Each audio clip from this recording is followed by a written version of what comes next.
நீங்கள் பார்த்துக் கொண்டிருப்பது நியூஸ் 21 செய்திகள். தமிழ்நாடு செய்திகளை உடனுக்குடன் தெரிந்து கொள்ள நியூஸ் 21 செய்திகளை பாருங்கள். விழுப்புரத்தில் 72வது அனைத்திந்திய கூட்டுறவு வார விழா மாரத்தான் போட்டி. விழுப்புரம் மாவட்ட ஆட்சியர் பெருந்திட்ட வளாகத்தில் கூட்டுறவுத்துறை சார்பில் 72வது அனைத்திந்திய கூட்டுறவு வார விழா மாரத்தான் போட்டி நடைபெற்றது.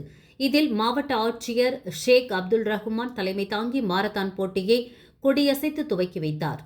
மாவட்ட வருவாய் அலுவலர் ஹரிதாஸ், கூட்டுறவுத்துறை மண்டல இணைப்பதிவாளர் விஜயசக்தி, துணை பதிவாளர் சிவபழனி, JRC மாவட்ட கன்வீனர் பாபு, செல்வதுரை மற்றும் பலர் கலந்து கொண்டனர்.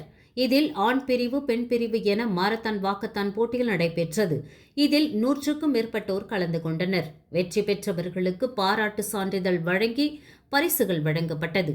நியூஸ் 21 செய்திகளுக்காக செய்தியாளர் அருண் பிரகாஷ்.